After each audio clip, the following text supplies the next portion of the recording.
Alright, we're live. Another new episode. So anyway, hello everybody. So, anyway, today's episode I kind of found something interesting. One thing I'm looking up is the Tumblr thing. I was told by a few people how fucked up Tumblr is and stuff, and for me,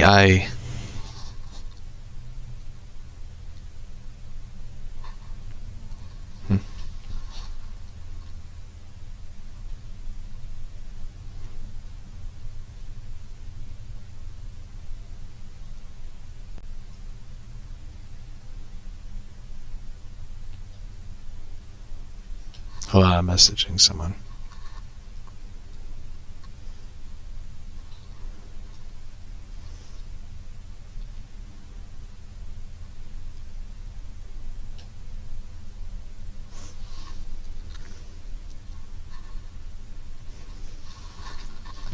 Hold on.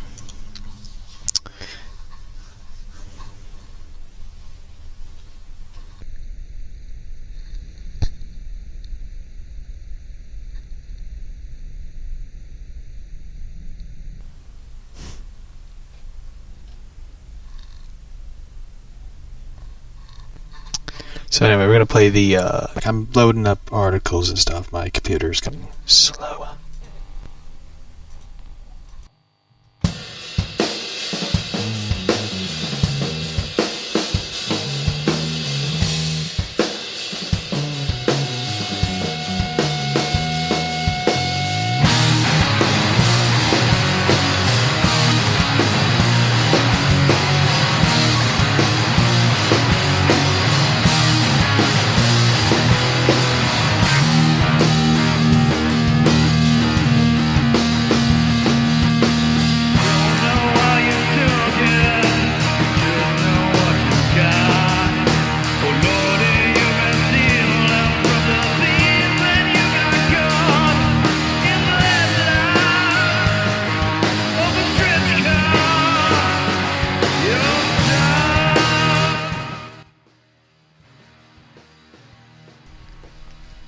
Anyway, one thing I found out recently was the Tumblr, like I said, the Tumblr thing. And by the way, I'm sorry, I had a headache because I had not had caffeine for 2 days. I think 2 days. My head was killing me because I have not had caffeine in my system, and like I said, quit drinking soda and caffeine stuff. I've been having caffeine withdrawals and my head is fucking killing me badly. So one thing that we discovered was Tumblr. Tumblr has some weird fucking crazy shit. And I've been on Tumblr once, and I think I just found nothing interesting about it, and I just quit. I just up and quit because I just didn't really find Tumblr that exciting and interesting and stuff, and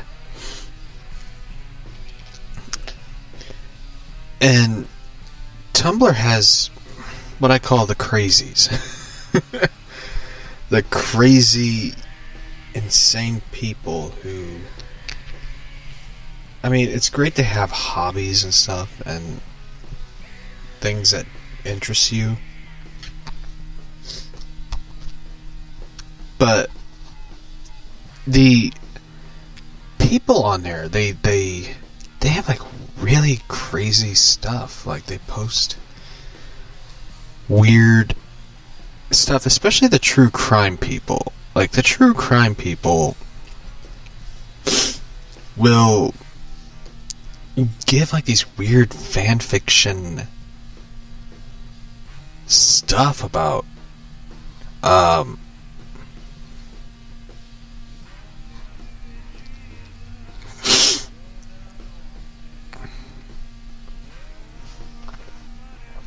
Although I'm trying to get people to join the show and listen, but it's kind of hard to get people to join because, like, a lot of people don't want to listen to, like, someone like me talk.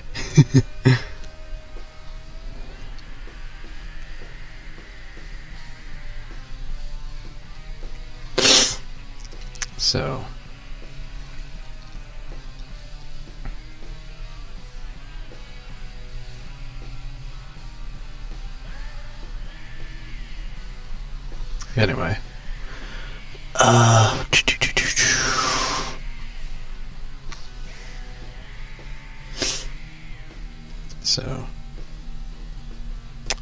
anyway, so anyway, like, the true crime people, they have, like, all these weird fan fiction about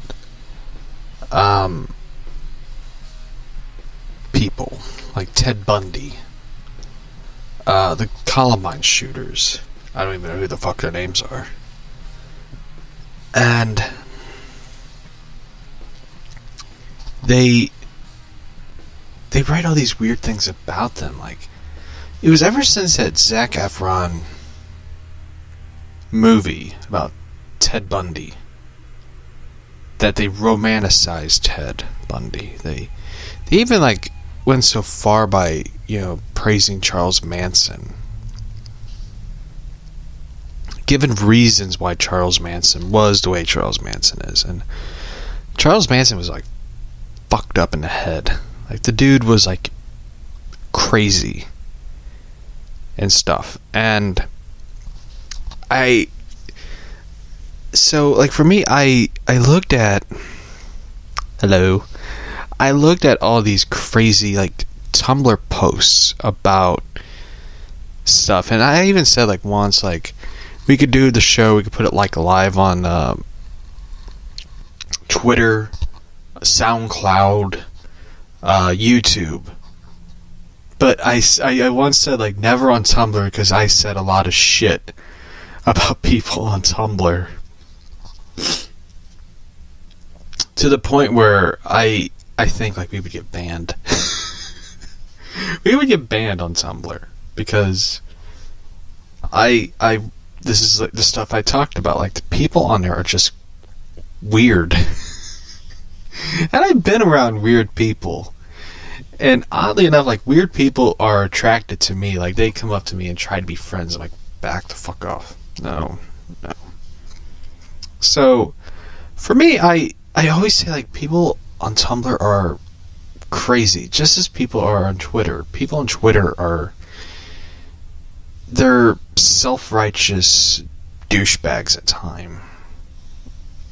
I mean, it's great to be on Twitter and say things that you couldn't say in public, because in public you would get A, fired, B, blacklisted. I mean, I got blacklisted by my family members because I jokingly said I voted for Trump, and boom, out the door.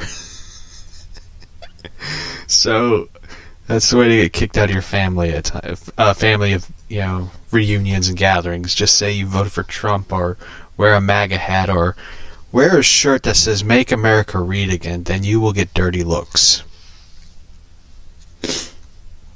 I imagine the people who read that shirt, "Make America Read Again," be like, I ain't gonna read. So, anyway, the Tumblr thing, like I said, we're gonna talk about it, of course. I found when I get obsessed with something, I will have to dig into it. It's like the Lori Vallow case, where I am, like, obsessed with it. You know, not in a obsessive way where I am like Charlie Day from Charlie from It's Always Sunny in Philadelphia, where you put up this giant wall of things connecting to people and stuff. I get obsessed with trying to figure out the answers to things. And this Lori Vallow case and Chad Daybell is something that I am really interested in. I cannot wait to see the the documentary they're going to do on Dateline. And by the way, it's I remember the dude I was talking about in Colorado, Chris something. It was Wyatt. I think Wyatt is his name. You are Batman. I'm Batman. So, like, for me, I think it was Wyatt. I think it was Chris Wyatt, I think was the name of the dude in Colorado. The Colorado case. And stuff. And so, this Tumblr true crime thing, I'm not going to log in on Tumblr because I had a Tumblr account. I don't remember the name or password. So it's like a lost count. So, alright, let's see. Tumblr true crime. True crime cringe is what some people call it. By the way, I gotta blow my nose real quick. I got like allergies. I was outside. And it doesn't help much when you have a cat who's cold in your house who lays in a plant. All of a sudden, with dirt and plant, climbs on top of you and rub its dirt from its body all over your face, and you're like sneezing. So, and my cat is kind of spoiled, and she's a bit mean. Like, I am not making this up. She lays in the plant, and she killed my dad's Christmas cactus. And my dad got like mad about it. And he was like discussing with the cat, showing the cat the plant and what she did. And the cat is just laying there on the table just looking at him. And he's like talking to this cat going like going like, look what you did to this plant. This plant did not do anything to you. You did this to the plant. And the cat's just laying there like looking at him. Then she stretches her body out and rolls over and turns her back towards him. And he's going like, you better not you turned your back on me. And it was just like this giant like argument between a man and the cat. So, hold on, let me blow my nose real quick. Then we'll come back.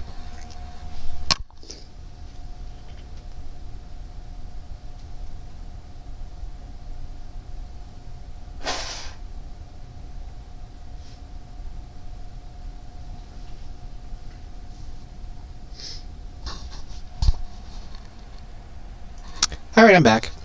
I feel better. So anyway. Alright, we're going to look up the true crime cringe. Like, this person made this account where it shows everybody who posts stuff on Tumblr.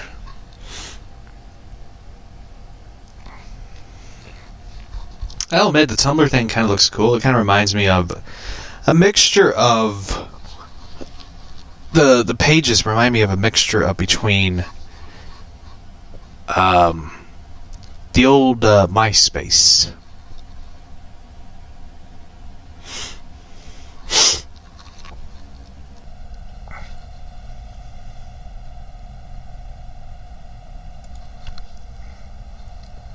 You know, I'm just gonna look at the Google images and stuff.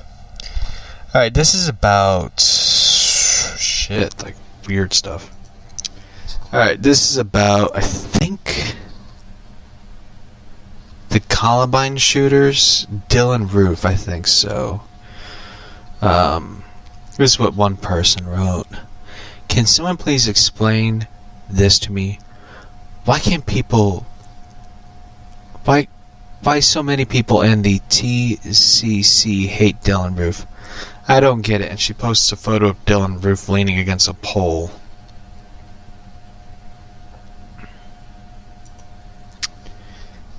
This one's about Charles Manson. Shit. And the weird thing about it is, like, some of the people in this true crime... And the thing is, like, Dylan Roof shot and killed people in a school shooting. There's no romanticizing that. Him and the other dude were a bunch of fucking cowards. Fucking cowards. And stuff. And you can't, like... And I remember the Chris Rock joke, where he made fun of the Columbine shooters, and I take it like these people get butthurt about it. And God bless Chris Rock. He's like a legend. I love what he did to Jeff Bezos at the Oscars. Him and Steve Martin. I was so happy to see Steve Martin because he is like one of my favorites. Train, Planes, and Automobiles. That was a movie my grandmother loved to death. She loved that movie, and we would watch it. Like, I'd never seen it before. I was like, I think it was about 4. Yeah, I think it was 4. It was before my accident. And I sat and watched the movie with her. I was like laying on the floor with my dog Barney. And yes, I named my dog Barney after the purple dinosaur. Go ahead and laugh. I was like sitting there. I was like, as a kid, I'm not making this up. When I was a little kid, I would wear my blue Batman shirt and my Batman underwear because I did not want to wear shorts because I wanted to be comfortable as a kid. And I would lay on a blanket with my dog and we would watch TV just for no reason. And I watched the movie Plane, Trains, and Automobiles, and I thought it was a funny movie. Like, it was very funny. Like, nowadays it's still, to this day, funny. Like, John Candy and Steve Martin were like legends. So, that was a good movie and stuff. And anyway, I was so happy to see Steve Martin, like, at the Oscars, cracking jokes with Jeff Bezos, cracking jokes with Chris Rock about Jeff Bezos, and Chris Rock just like unleashed it, laughing at Bezos, saying, "A man who got a divorce and still is the wealthiest man in America. Marriage Story is a comedy to him." And Chris Rock said to Steve Martin, "Steve, you want to say anything?" And Steve Martin's like, "No, I want my packages delivered on time." It was just like the funniest thing I've ever seen. And it was just like, watching it, I was just like, why didn't they get these guys to host the Oscars? Like, come on. Enough with, like, or bring Ricky Gervais into doing it. Like, that was the one thing I wanted to see. Like, Ricky Gervais, like, unleash the truth bomb on everybody and stuff, and it's still funny to this day. So anyway, this is another one on the true crime. Yeah, Reddit just made one, like, true crime community of Tumblr is really fucked up. By the way, I did not write that. Anyway, here is someone, and the weird thing about it is these people will make their profile picture of serial killers that they are attracted to.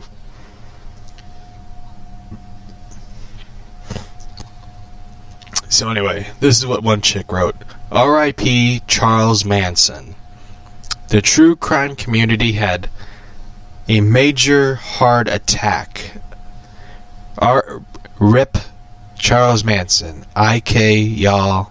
Look it up so quickly. What does IK? What does IK mean? Can someone tell me that? Because I don't speak text message. One person with a weird profile picture. Rest in peace, Manson. You'll be missed, buddy. The fuck? What does IK mean?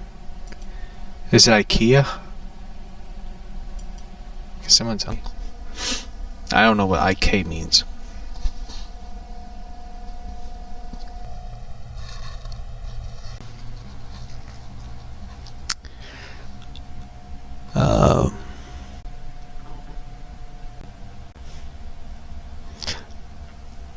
One person back in my day. Let's be real. The time the internet didn't have. Anyway, I want to read some of the like weird.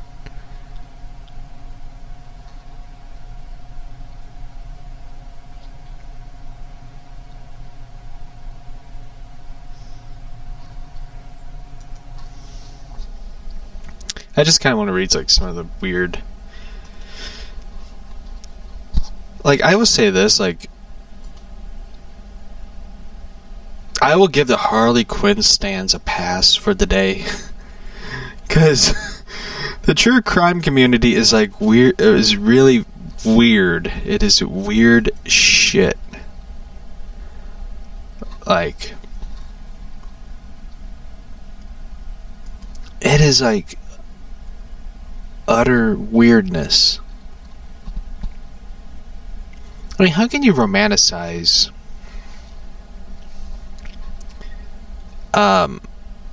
killers? And a lot of the things is the people that romanticize these people, the Ted Bundys, the Charles Manson, the Columbiners, shooters. A lot of these people who are romanticizing these killers are women, teenage girls. It's so weird and stuff. And there's been like women who wrote love letters to killers in prison.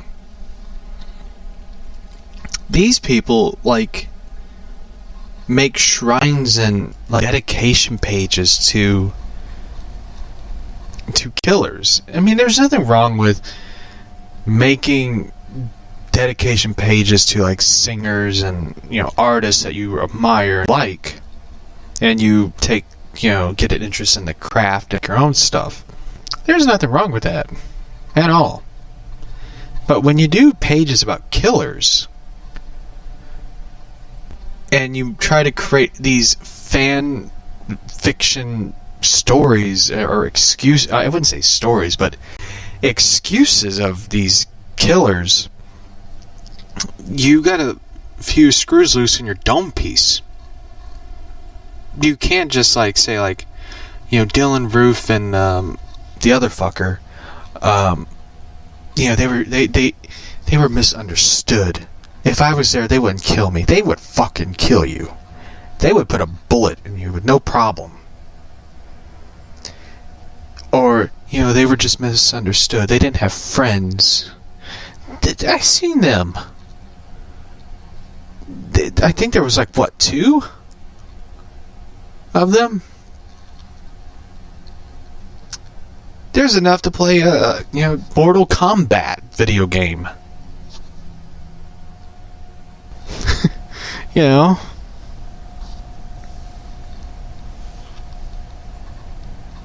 There's 2. You could play a tennis game.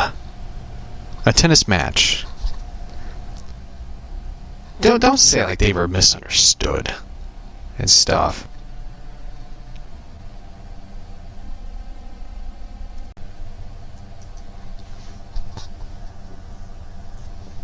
And Ted Bundy was not a disturbed person. He was a monster.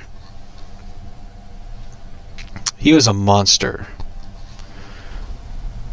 to society. He was a parasite. He deserved to be executed for what he did. He was a parasite and a disease to society. That's who Ted Bundy was. There's no romanticizing him, okay? And I swear to you, the reason I did this was because Zac Efron played him in a movie. That was it.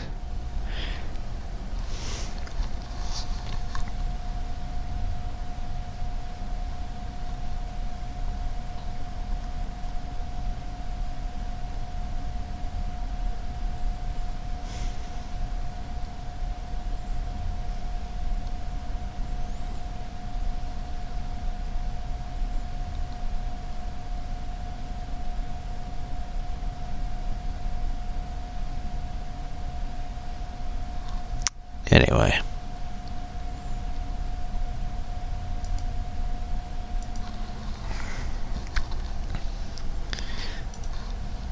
It's kind of weird, though. These type of things need to stop.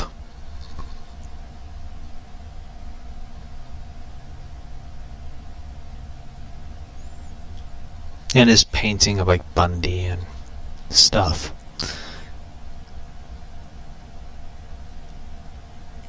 And this one person had a tattoo of the names of serial killers. That's like the most fucked up thing, is getting a name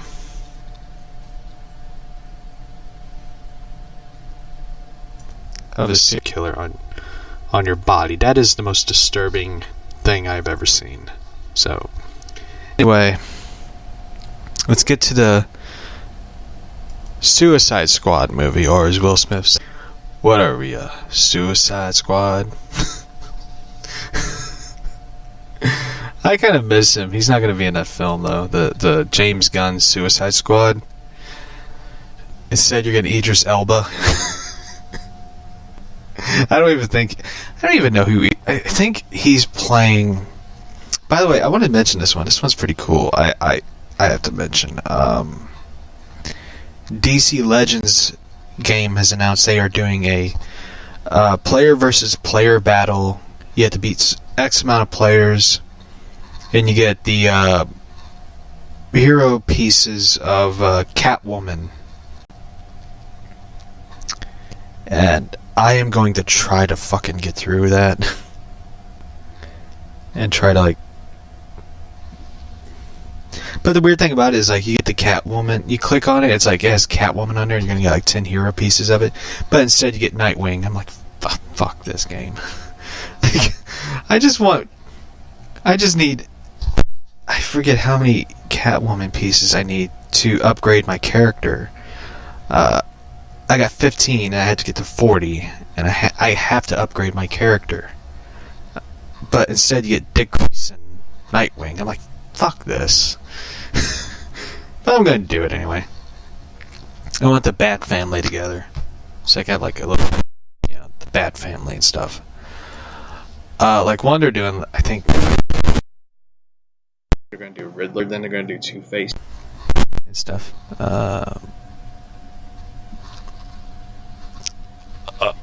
Oh, it's DC's Legends. I got Catwoman on Injustice 2. I was just like, finally. Like, one I saw was like the Catwoman Ninja. I thought, like, that is awesome. I love that movie. I wish they would do a sequel. One they announced, another one they announced is the Batman the Animated Series will be continuing in a comic. On Twitter, they announced the return to the world of Batman the Animated Series and Batman the Adventures Continue in a new digital first series beginning in April. I can't wait. I love Batman the Animated Series. I'm like a diehard fan. Like I mentioned before, like cosplaying, I would cosplay as Batman from Batman the Animated. Batman Dark Knight suit from Batman and Dawn of Justice suit. But my main goal is like save enough money and buy Batman the Animated Series stuff. I could put together a suit and stuff.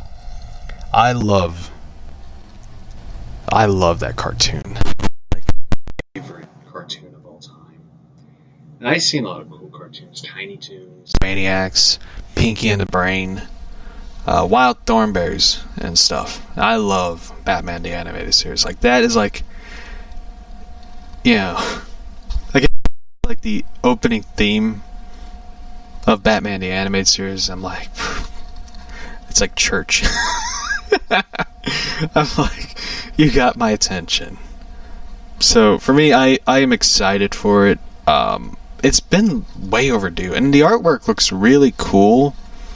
Even though I kind of wish they would have gone with the classic look, like get Rick Burchett to do the artwork. Like he's an awesome artist. I met him. He's really one of the nicest dudes I've met besides other artists and stuff, and he was really cool. Like he chatted briefly about the animated series and stuff. Like I asked him like once what was Darwin Cook like, because I am a fan of the New Frontier and stuff, and he was really a cool dude. He was like the go-to guy. He was like one of the go-to guys to do comics based on like the Bruce Timmverse, as they call it, and stuff. He was like one of the go-to people for DC to go to and go like, can you do this and stuff. I remember I have to find those cards. I have cards that he made, like Rick Pritchett made collectible baseball cards, and I have like a couple of them from the Batman Year One comic. He made like ones based on like comic books and stuff. I have the Batman Year One comics cards that he made. I forgot to mention that once. I have those, and I remember like when I was going to go to the convention and stuff, like the first time I went to the comic book convention. I gotta tell the story. It's like story time Thursday. I remember going, and I was like so excited. I was excited. I was taking my oldest nephew, to the comic book convention and stuff, and I bought him like comics and stuff. One I wish I would have bought when I was there. I remember I was like talking to myself in my head, going like, okay, don't go too crazy. Don't buy a lot of stuff. And you'd be like, why did I buy that? There was like one comic I saw there, and I had the money to buy it, but I didn't.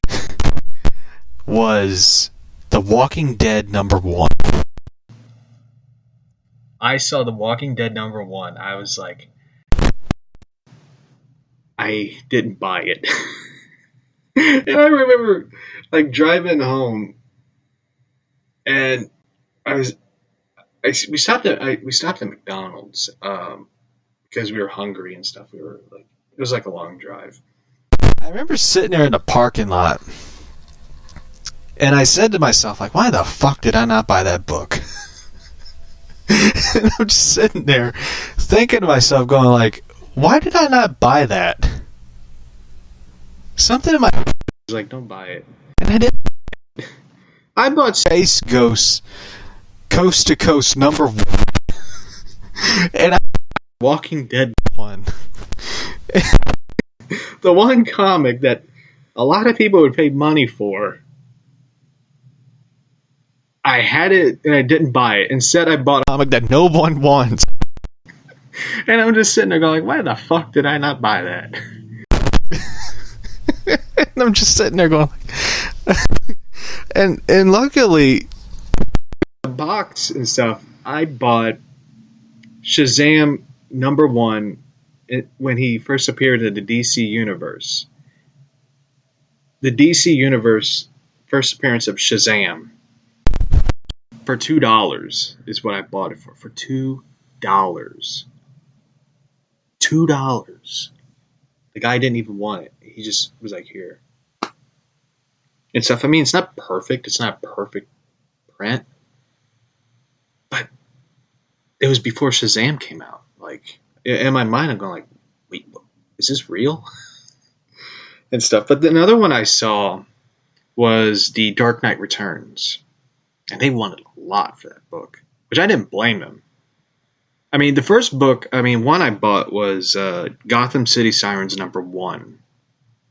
And that was like the most expensive book I spent. I spent $40 for it.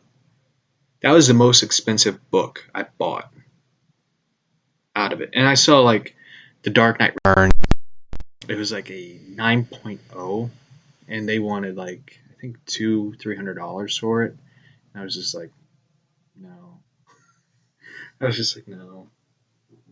But yeah, it was like, it was crazy and stuff. Like the craziest thing I ever saw was a dude dressed as Superman. There was a dude cosplaying as Superman, and there was like a woman cosplaying as Wonder Woman, and she bought like a lot of comics. Like, I was just like, this crazy and stuff. Like,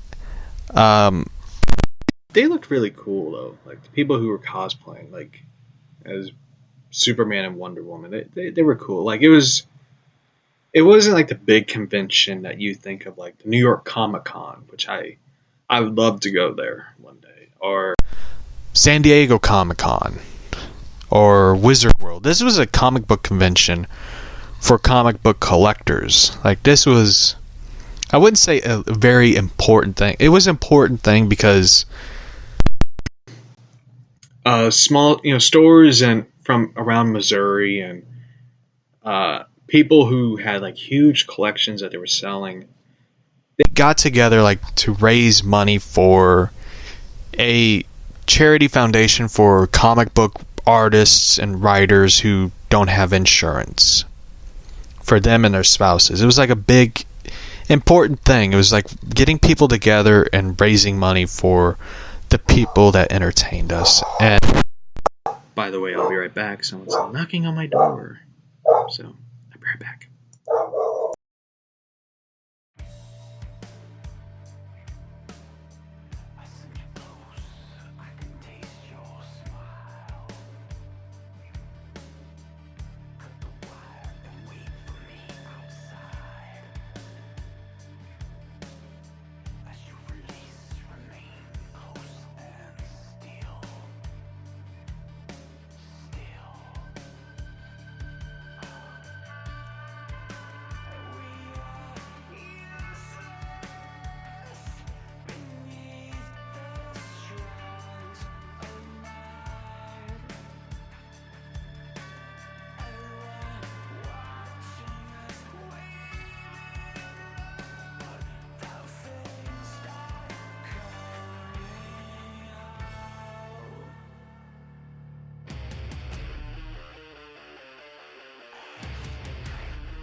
Anyway, I'm back.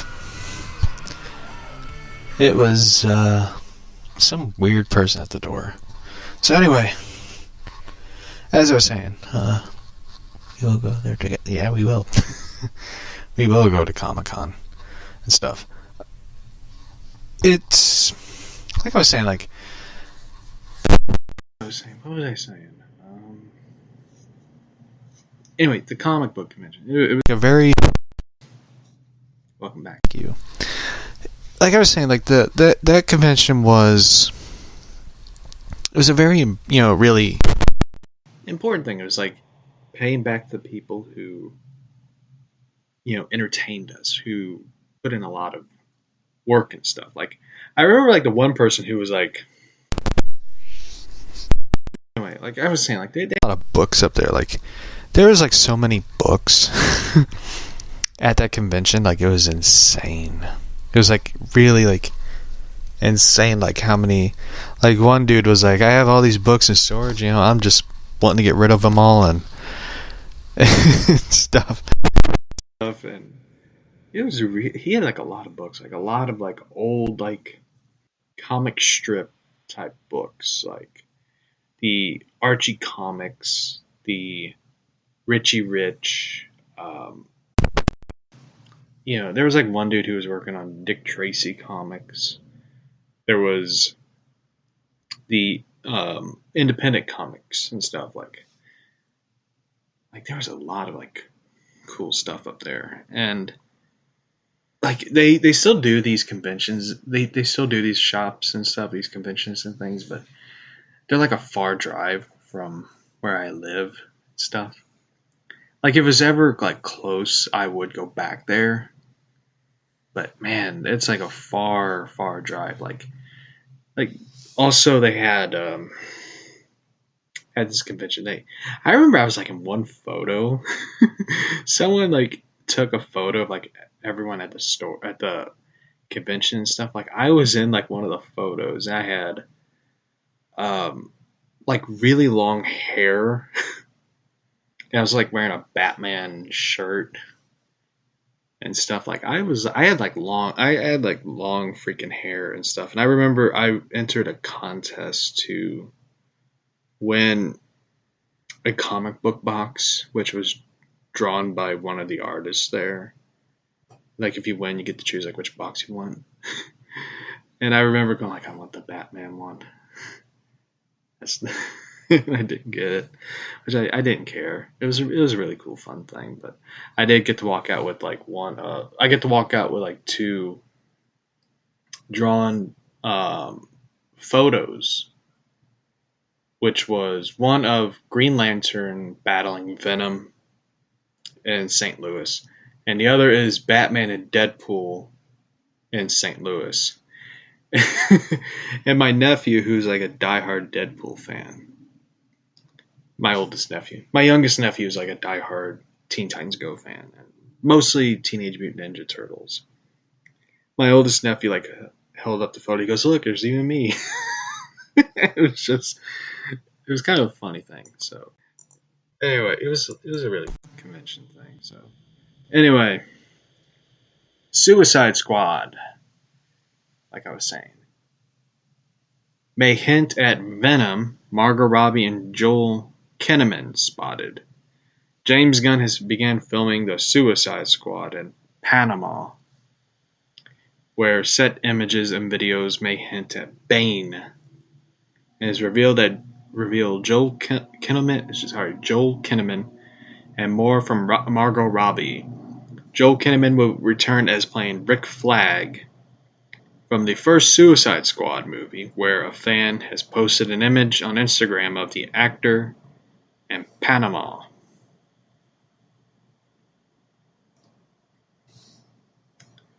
Margot Robbie returns as Harley Quinn after the sad box office of The Birds of Prey and the Fantabulous Emancipation of One Harley Quinn. Regarding Margot Robbie, earlier we saw the first photo of Harley Quinn and her as Harley Quinn with director James Gunn in Panama. Additional images and video has surfaced of some sort of action scene involving Harley Quinn. A scene taking place at a cathedral, possibly involving a militia and an army of some sort, or maybe a cult. More of that below. A fan snapped a picture of what Margot Robbie's Harley Quinn looks like. The photo shows Harley Quinn, as it said, Harley Quinn in a dress in the middle of a rack. Local fans of social media are further stating that James Gunn is filming a scene in Panama, where it takes place in the fictional comic book city, which may hint at Bane, where rumors of Dave Bautista or the Cobra Cult. That'd be cool though if Dave Bautista like playing Bane. But the one thing I still question. It is a question that some people might get annoyed with. Where the hell is Batman? Like, where is Batman at in this entirety of this film?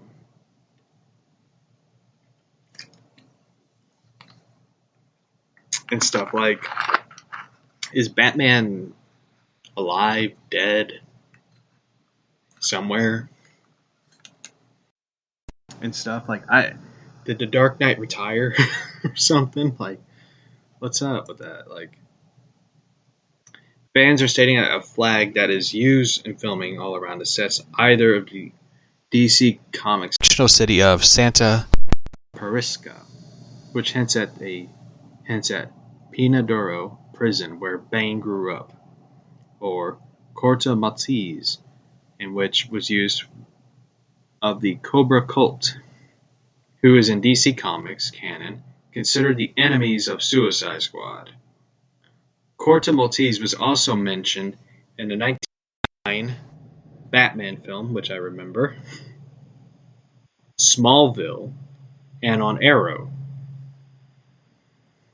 Suicide Squad gets released August 6th, 2021.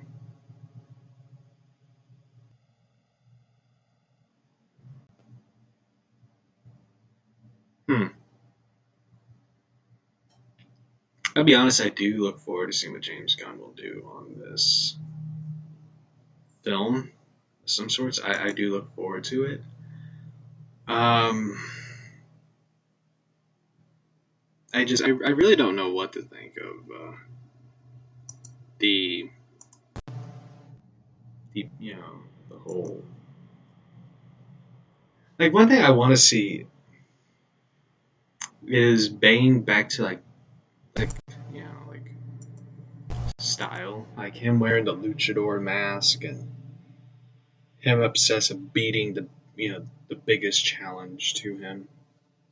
Like, I look forward. I want to see that version of Bane. Like, I do. I am gonna miss the Tom Hardy Bane of type of version of Bane, but that version of Bane is special. It belongs in its own universe of the Dark Knight and stuff. Like, the version of Bane I want to see is like the classic version that appeared in comics, like this crazy luchador wrestler. Like, I would love to see like a Saints. Like I said once on a podcast episode, where I want to see a Saints Row version of Bane, like a Saints Row type story involving Bane. And how crazy the third was. I want to see that. That crazy story and stuff. Like, that's what I want to see. Like, that version of Bane would be awesome. But yeah, I do look forward to it. And what they're gonna do and stuff. But yeah.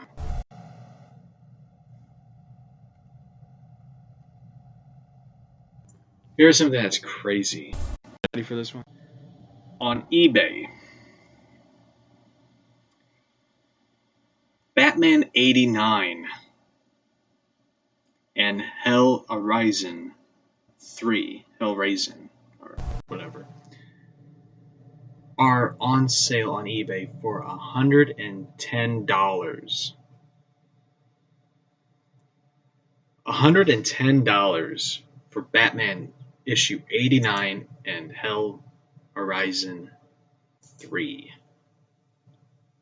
$110 because it's the first appearance of Punchline. The first appearance of Joker's new girlfriend, Punchline, is the reason why it costs $110. Who will spend that for that issue?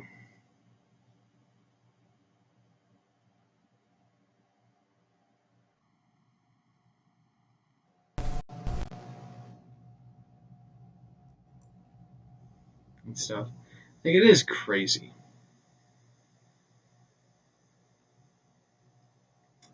But anyway, Today is also the sad ending for Harley Quinn and Poison Ivy #6.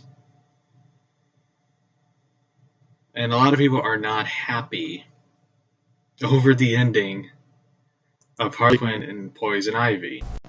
And today we see the end of Harley Quinn and Poison Ivy. This is Rich Johnson of Bleeding Cool. It started as a kind of Thelma and Louise adventure of these non-monogamous girlfriends, with Poison Ivy transferred by the event of Heroes in Crisis B, also Villain of the Year, which we saw her picked by Lex Luthor to transformed again yet into herself. There is no conclusion of Poison Ivy fighting herself in the series. More that we see the status quo, which means splitting Harley Quinn basically, as Ivy is basically self.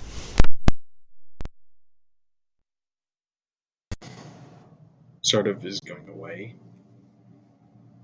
Who cares? As we here's the reason why a lot of people on Twitter, because those people are always butthurt 24/7 on Twitter. So we see again a kiss goodbye, a kiss that sums up the characters. Thanks for each other, even though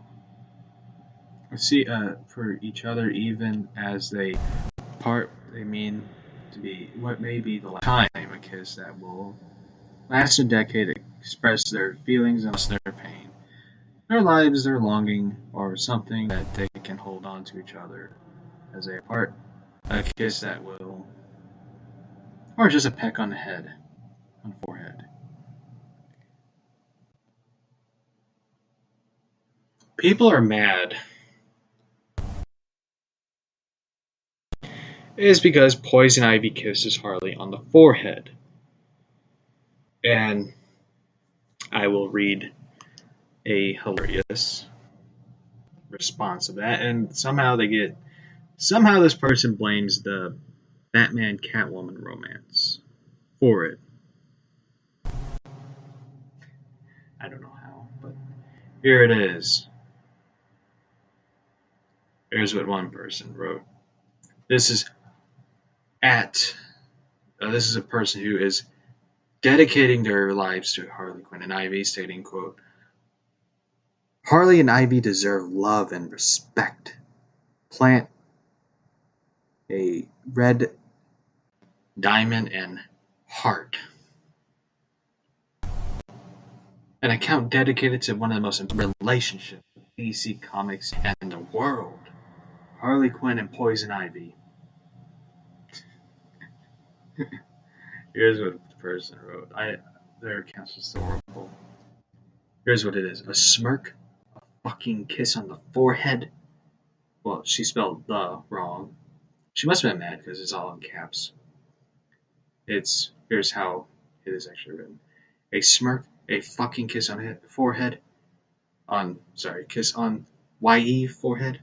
YE forehead. That's how Ivy is going to say goodbye to Harley. Exclamation point, exclamation point, exclamation point, question mark, question mark, question mark, question mark, question mark, question mark. You fucking words. You are open to give Batcat a fucking sex scene. Why aren't you bother giving Harley and Ivy a goodbye kiss? Fuck off.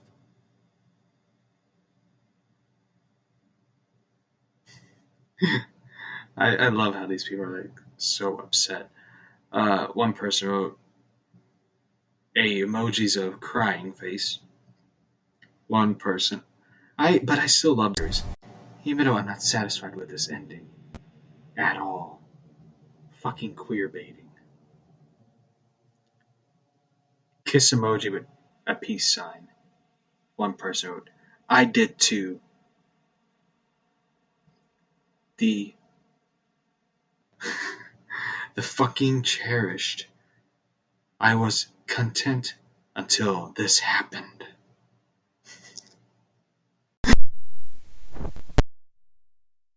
People are so One person, I just want them to be happy for once. And the person, of course, replied, same here, they deserve to be a hoya. Can these people, like, just type words instead of, like, using, being angry and typing and stuff? More than anyone else, more than any other DC pairing, the hell that they've gone through time and time again. It's a testament of that. But DC's a bunch of cowards. And the person, of course, replied, it's clear that they aren't just friends. DC keeps making it weird, showing them be close together, then coming back to BFFs. And, of course, the Harley Ivy thing. It's because it's an open relationship stuff. They see that as an opportunity to treat them as friends with benefits. Fuck buddies. Anything but girlfriends. These people are like so mad. And of course the person wrote, such bullshit. I mean, here's the thing. A lot of people just don't want to see Harley and Ivy. I mean, here's the thing, like, together. The reason why I'm going to point out the obvious reason that they don't have the relationship that a lot of people want is because Ivy doesn't love anything. Ivy is narcissistic, selfish person. She's about herself and the plants. That's it. That's what Poison Ivy is all about. She has no human feelings or emotions to anything. It's just about her and her goal, which is plants taking over the world type thing. That's how it is. And Harley has this ADHD type attitude. Harley is just about herself, but also her goal and mission is to prove to the Joker that she doesn't need him, that she can do anything without him, without anything. That's how it is. That they have a relationship where they are about themselves, not about each other. That's kind of how it is. That's how Harley Quinn and Poison Ivy always been and stuff. I mean, shit. Like even I think like Old Lady Harley, it's like canon that apparently it's canon. I'm using air quotes because their ideas of canon be canon, and the next minute it's like, nope, not canon. Is Harley marries Nightwing, which is fucking weird and stuff.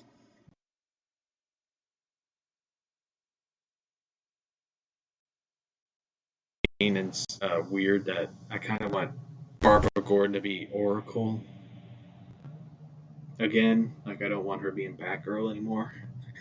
I want her as Oracle, where she works with Nightwing. She's always in his ear.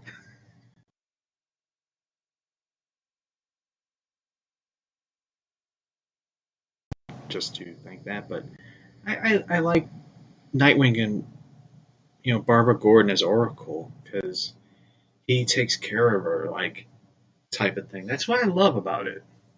They have a adorable relationship and stuff.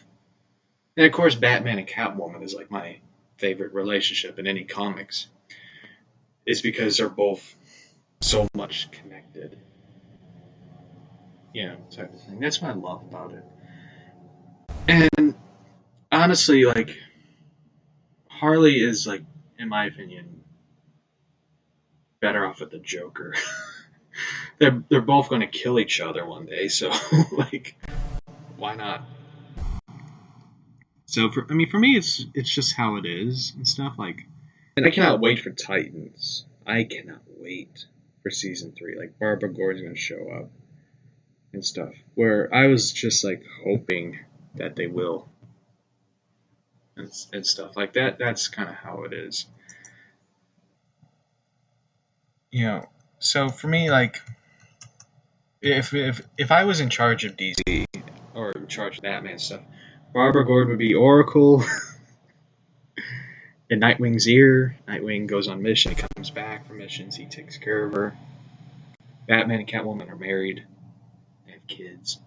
Harley and Joker are about to kill each other for no fucking reason. That's kind of like my DC universe or Batman verse. About it is like about it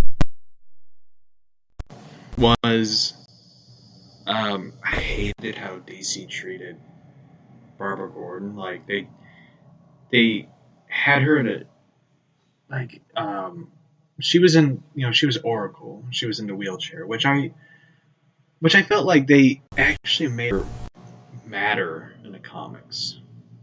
Like she mattered. She was an important part of the Bat family. Like she was the eyes and ears, helping them, guide them through Gotham.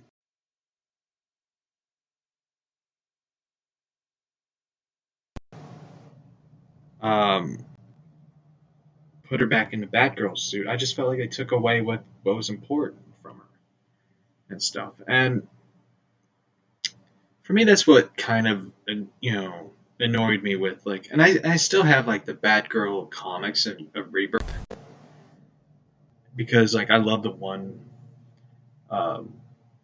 short miniseries that had Nightwing and Batgirl, and it gives them the origin story. And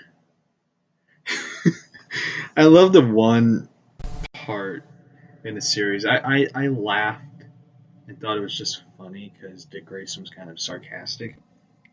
And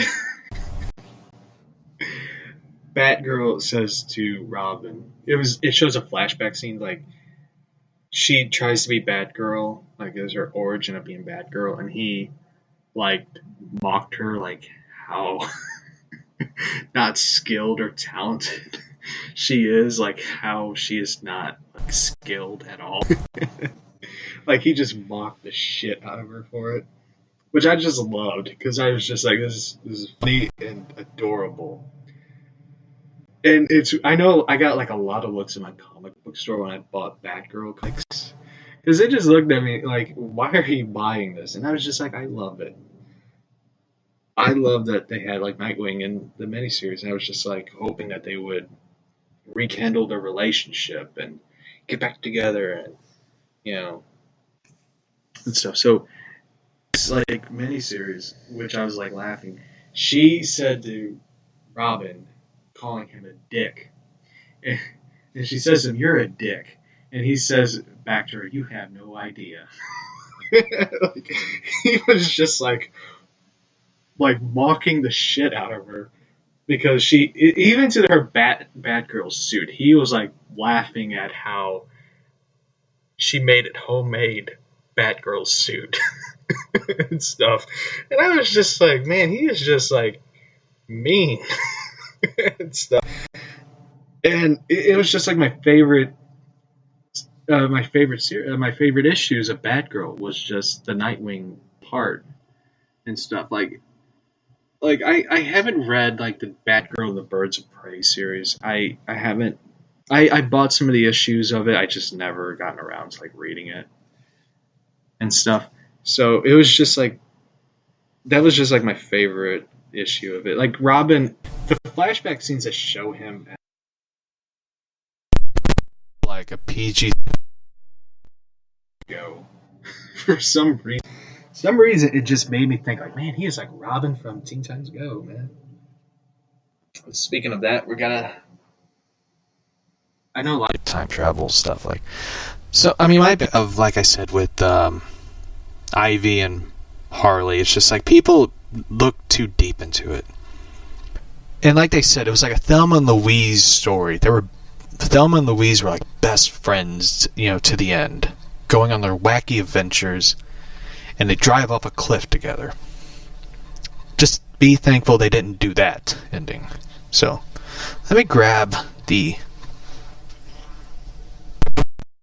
Stretch. And I knocked over a few things. Just be glad they didn't end the series with them jumping off a cliff together. Even though they would probably be like, that's so romantic. So, anyway. That was my favorite Batgirl issues, so. And I think, like one issue of Batgirl where I think it was in the animated series issue that was the most expensive one. So anyway, let's.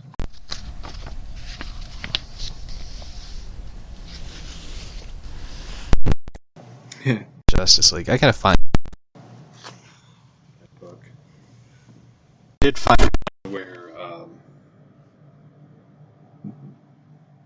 a kid sent Batman an email.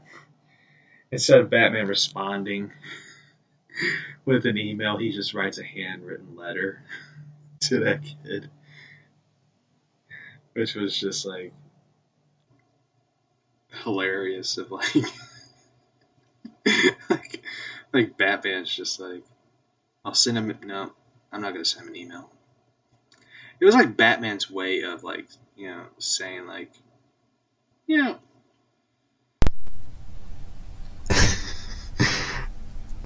Oh, I found it. Here it is. Like,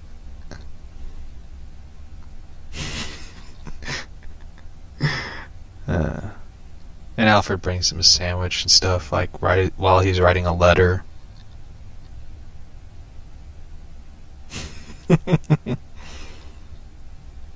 And Batman sends like there's a photo, an autographed photo to the kid where it says "Be good or else, Batman."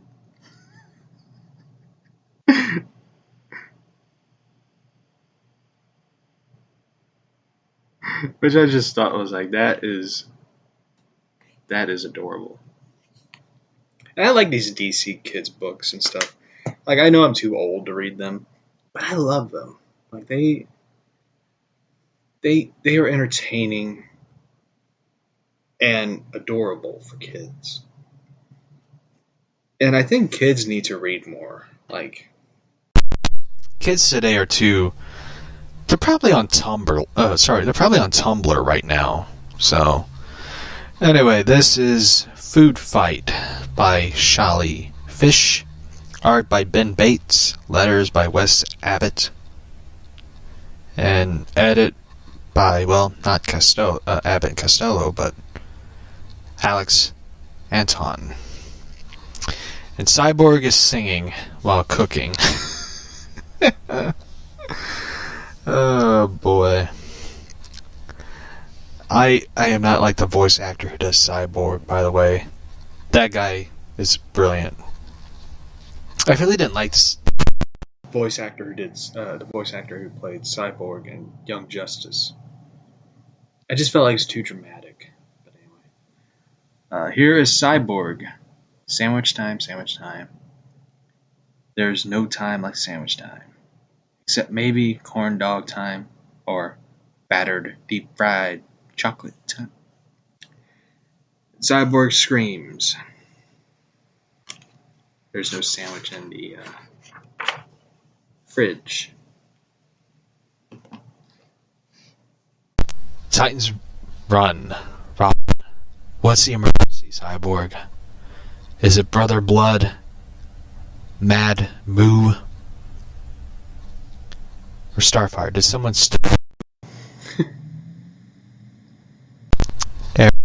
them.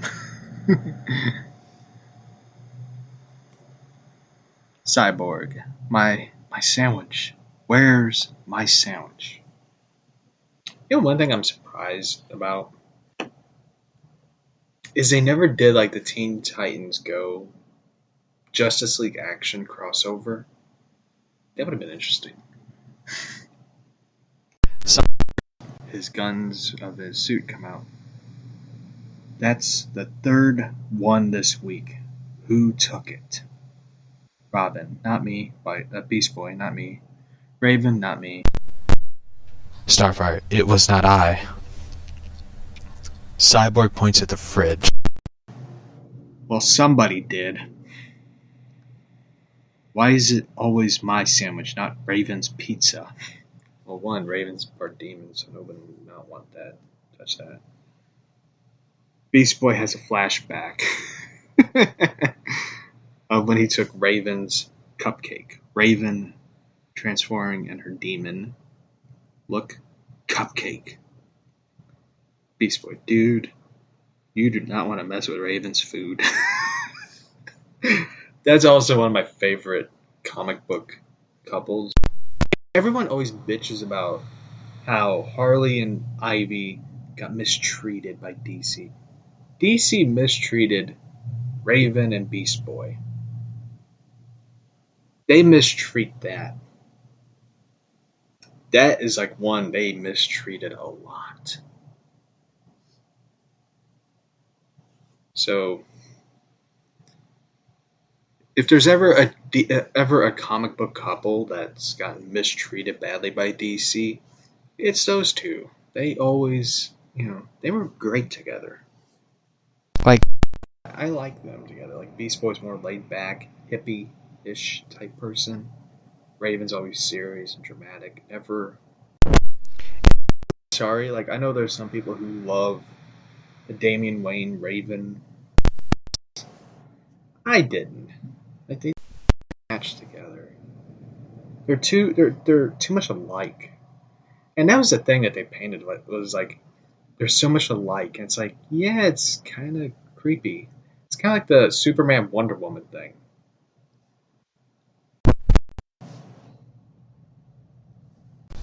They're too much alike. You want the Sort of like the laid back, cool, calm, relaxed person.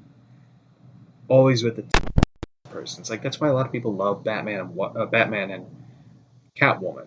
Catwoman's more laid back, and Bruce is always serious and dramatic. Not dramatic, but serious and about everything. And Catwoman's always more laid back and getting Batman out of his shell, being serious and stuff. So that's the thing you gotta like. Not the thing you gotta like, but the thing you gotta love about them. So, anyway. I don't know why. Comic book couples. So anyway, Robin. No witnesses to the disappearance. Too bad you didn't put a camera in the fridge.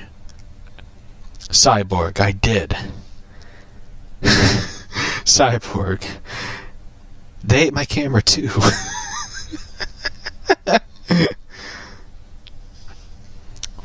Robin, don't worry. I'll get to the bottom of this. Cyborg. How?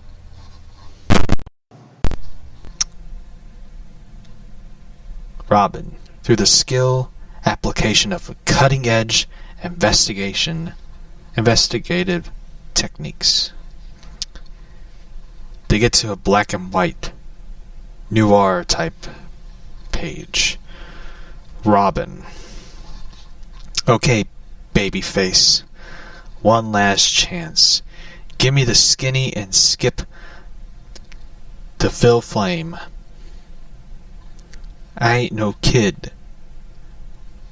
I ain't no kid glove. Blowing rum bum Schoneker. What? By the way, I love the panel. Because it's like from like a point of view panel where you, the reader, are looking at Robin. And I love that. That is so cool. I love that. That is...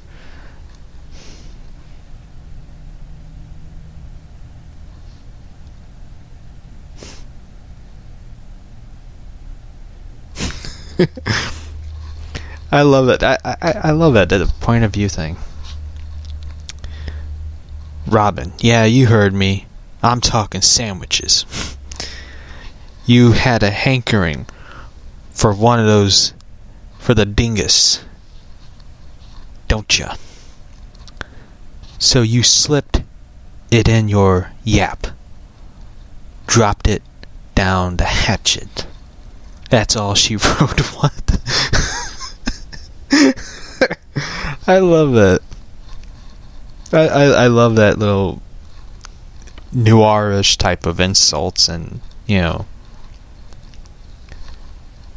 quips, I guess is the term. But I'm here to tell you, sweetheart, you got a rye-bred monkey on your back, one-way street to the big house, and a mayonnaise chemo with pickles on the side. Robin's doing his jive talking, I guess. Come clean, sunshine. Admit it.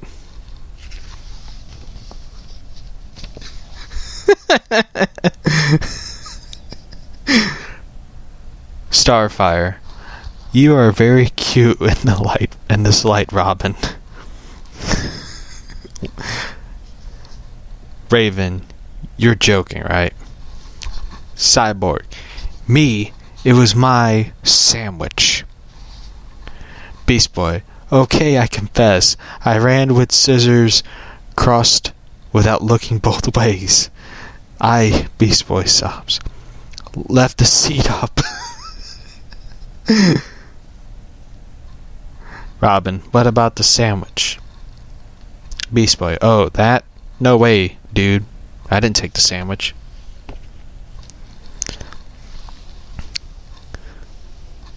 Cyborg fires a laser out of his cannon of his arm. This isn't getting anywhere. I'm going to handle my sandwiches my way, with a high-tech state-of-security system.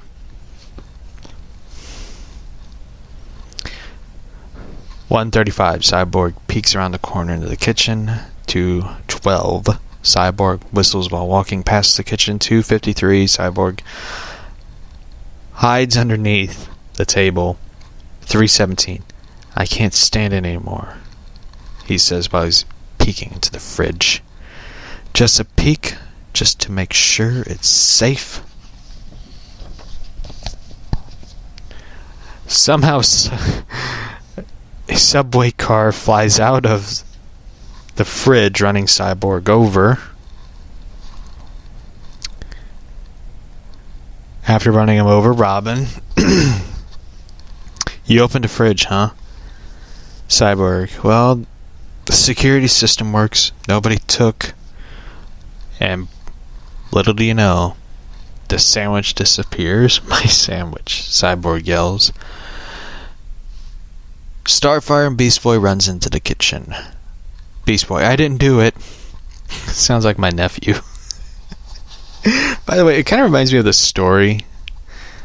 I gotta tell this story. This one's pretty funny. I took my youngest niece and nephew to half-price books. And this story is going to embarrass my niece. My second oldest niece farts really loud in the store. And I'm looking at history books. I like comic books. I decided to take a look around the history book section. And I look at them. I'm like, really? And at first I'm like, I'm glad. I mean, I'm glad it wasn't me, like the time I farted in the bookstore and I got yelled at because the mom thought the kid pooped his pants. Which I felt bad. I felt horrible about that. I know I'm laughing, but I felt horrible. Because next thing you know, you hear a little kid going, "It wasn't me. I didn't do it." So I'm like, "What are you?" And I'm whispering that. And my niece yells out, "It was Braden." And Braden's my nephew's name. My nephew goes, "It wasn't me. Don't listen to her." Really loud in the store to everyone. Like, dude, knock it off.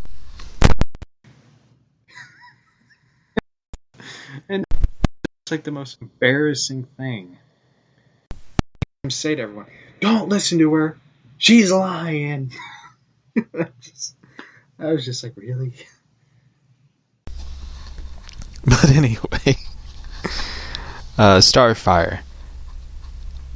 Did you stub the toe again? Cyborg.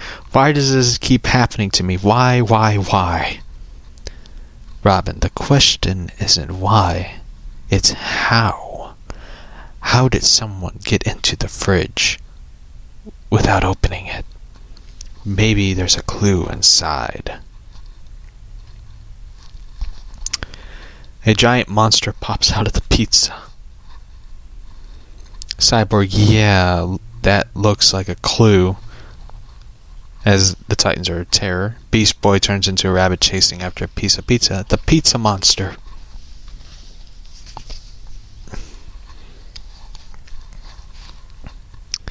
Beast Boy, dude, I told you. Don't mess with Raven's food. Starfire, it's no use. Even my energy blasts can't penetrate the pepperoni. Beast Boy, you left this in our fridge. What is this thing? Raven, leftovers.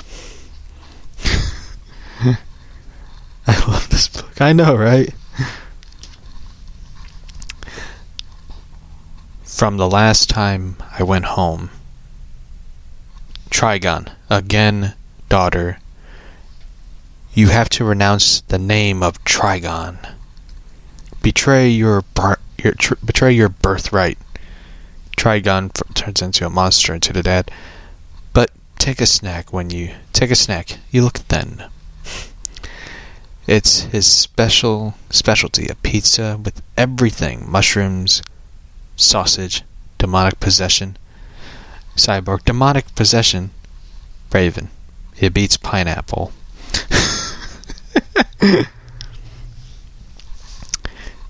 Cyborg, quick, eat that thing before it eats us. Beast Boy, are you kidding? I'm not putting that thing in my mouth. Raven, can you please keep the noise? Oh, sorry, keep the noise down. Sorry, I totally skipped a part. Anyway, Raven gets captured, yanked by the pizza, and Raven, did you touch the pizza, didn't you? Sorry, I skipped a page. I'm like laughing at looking at the Trigon because I was excited to read his part. Which, by the way, I was disappointed with Season 2. Was one of the reasons of Season 2 was Trigon. Like, he was just in like one episode. And next thing you know, whammo. So I skipped a part. I'm sorry about that. Starfire, how does one defeat demon-infested pizza? Beast Boy, demon-infested pizza cutter. Robin, or we could try this. Robin fires one of his bat ropes, I guess. Bat ropes. The creature keeps eating Cyborg's sandwich, but not Starfire's cake. Why not? Robin throws the cake into the monster's mouth because demonic pizza monster from the underworld can't stand angel food cake. Angel food cake.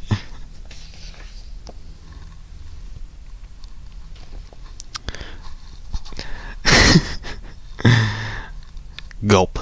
The angel food cake enters and ba-boom. The monster blows up from the angel food cake. Cyborg, in your face, pizza monster. That's what happens when you eat my sandwich. Beast Boy, well, I'm not cleaning all this up. Robin gets up. Okay. That's okay, Raven will clean it up.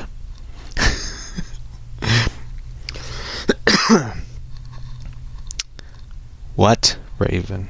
What? It's your pizza. Raven, you blew it up. Silky enters the kitchen. Starfire. Oh, it looks like Silky likes eating pizza. Okay. Compromise. Cyborg can clean it up. Silky hisses after eating the pizza. Cyborg. Not happening. I cleaned up the mutant lasagna last time. Alrighty. So, we'll read the next one in the next podcast episode. Anyway, I gotta get to the time traveler. We read about the case of a real time traveler, which involved Morris. So, let's find one that's...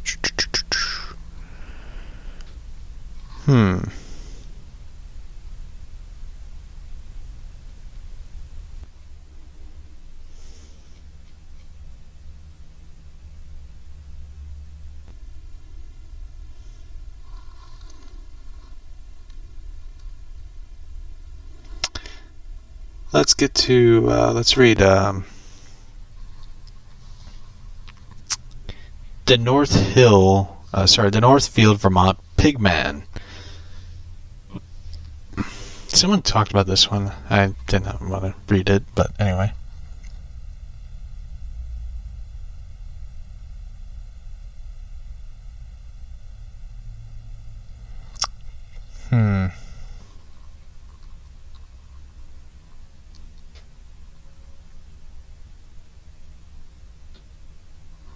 Unexplained disappearances.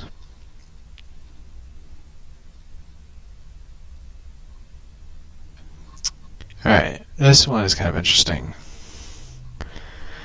This is from the Unexplained Disappearance. My older brother moved down after he got a job at the Cadbury's Chocolate Factory in Birmingham. A work colleague told him the story of the well-known time that the disappearing Jaguars story. Apparently the police officers involved never once changed their story, even years later. But witnesses came forward some 25 years later, but he wanted to be kept out of it at the time. Now he has to have a high-risk surgery, and felt that he had to say what he had seen. In case anything that happened to him while he was being operated on, he wanted the truth be told. The witness said that the car hadn't vanished, but that the officers had approached the car and were just about to knock on the window when a bright golden white light burst out of the car through every window. The witness had turned away, and a second as he thought his girlfriend had called to him as he was due to meet her. As he turned his back because she wasn't there, he saw the two officers stood frozen to the spot, not moving, and the car slowly drove away. After 1.5 minutes, the officer suddenly reanimated and carried on as if the car was still going to be there. They looked stunned, shocked, and shaken. As he watched them from the corner, he got scared. The witness was really frightened. And since this had happened to policemen, he thought better about getting involved. He walked away minutes later after his girlfriend finally arrived. This was one of the dozens of weird stories that this guy told my brother. And my brother told me, as he knew things like that scared the crap out of me. Okay. A side story.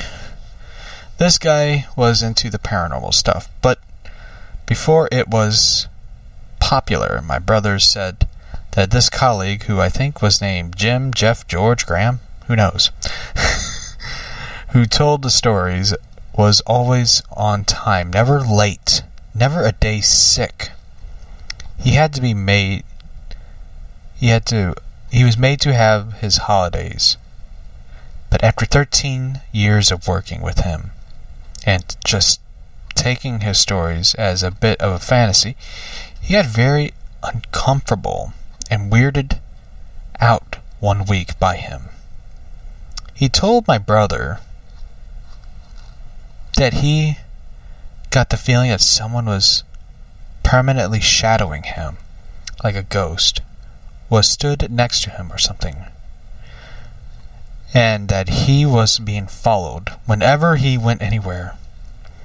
He told anyone and everyone who would listen, and they just think these stories were getting to him. 3 days later, on a Thursday, the guy didn't turn in for work, and everyone knew something must have been wrong. They tried phoning him several times, and his phone was off the hook. They tried the operator, who said that connect with the number, another number, that the number was 39s, which is England's emergency number. She cleared the line and tried connect them.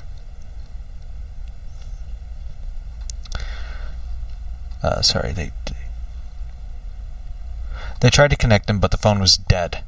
After hearing this, the decision was made to somebody to go to his home and see if everything was alright. 3 hours later, they came back saying that they were totally freaked out by nothing. 2 had gone, a woman from personal and the guy's immediate boss. They walked to the front of his door and knocked. The door opened. They called out to him, but no response. They walked in expecting to see a body, and there was nothing. The house was neat and tidy. The phone was off the hook and on the floor, but apparent from that, and a half-eaten plate of food was on the table. Knives and forks were still stuck in the piece of chicken. One of the curtains in his living room was being half open, while the other was closed. That was it. They checked the whole house for him, but zilch. His toothbrush and paste was still in the bathroom. There was a load of the washing finished, load of clothes in the washer, and the way they wrote it was like there was a load of washing finished in the machine, but not taken out to dry. That's like a Dale Gribble suspicion. His clothes were all still there. Nothing was missing. A neighbor had seen them come in and was now at the door with 2 policemen thinking they were robbing the place. Explanations were made, calls were made, and the police took a missing persons report. This was the next door neighbor commented at about 8:15 p.m. the previous evening. She was watching TV and she was disturbed by a bright light coming through the curtains. She ignored it, thinking that it was a police helicopter.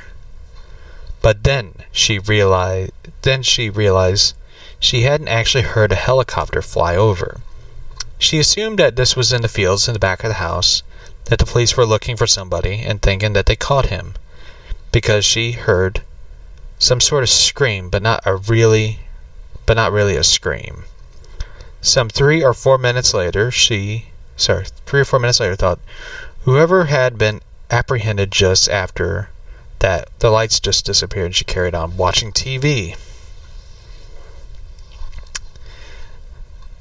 The guy was never seen again. The police did the checks of all flights and ferries and coaches and bus companies in an effort to find him, but there was no trace. He had simply vanished off the face of the earth. Cops traced a few friends he did have, but none of them seen them.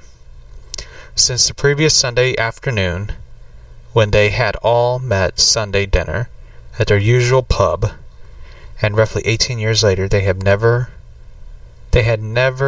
missed a Sunday lunch there, as it was also a weekly meeting for anything odd group. They look into the UFO and alien sightings and strange occurrences, etc., etc. Hope this helps. Damn. That is really fucked up story. I mean, really fucked up. There's been a lot of weird stuff. I mean, that is just that one is really fucked up story. I have never heard a weird story like that. Anyway, that a weird story. Anyway, let's see what other stories they have. We'll probably do one more story, then we'll wrap up the show.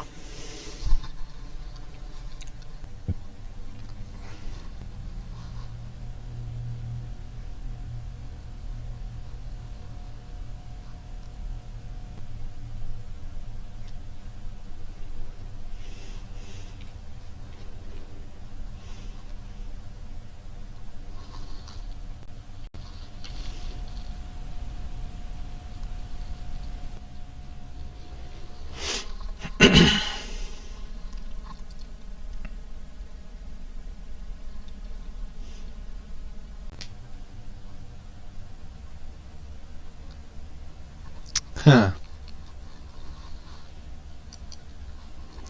Oh, well, something popped up in the news from Bounding into Comics. The new Marvel Avengers trailer released along with pre-order details. Square Enix announced the trailer of the new Avengers video game. Square Enix, and along with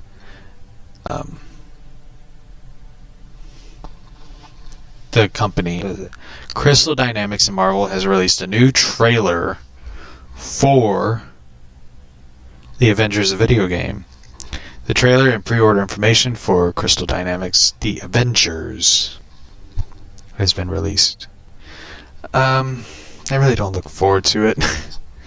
I know this sounds mean, but I really don't really care about the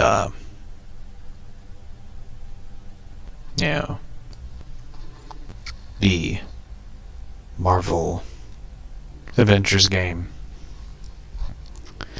But anyway, I forgot to read this one. Eric July. Eric July states that Harley Quinn, Margot, and her Lucky Chap Entertainment should be ostracized from doing comic books. July stated in his article, "This isn't crapping her acting skills. I know some of you guys will agree with me in terms of her Harley Quinn, but that's neither here or there, because alone wasn't going to save this film." He's right, though. A lot of like I said, yesterday's episode, where Harley Quinn, Margot Robbie fans are defensive of it. They went on to make up lies and stuff of the Sonic movie. Then they, called fans of Sonic the Hedgehog homophobic people, which is hilarious to hear that and stuff. But the thing is, the difference between Sonic the Hedgehog and Harley Quinn is that Sonic the Hedgehog is a family film, and most families aren't going to take their kids to go see Birds of Prey. So, anyway, you were amazing, baby. Thank you. Let's see. Well, I guess that's it for today's episode. Man, there's nothing. We talked about Tumblr, which we will probably probably never be on. But anyway, um, I guess it's today's episode, and I'll see you all tomorrow. Do a morning show tomorrow. So how does that sound? Get up early and do a morning show. I guess I don't know. Anyway, I might take tomorrow off. I feel like taking tomorrow off, and we'll do a new show Monday. So anyway, I guess we'll do a morning show tomorrow, or save it for Friday. So anyway, I will see you all tomorrow. In the morning, I guess, do a morning show tomorrow. Bye.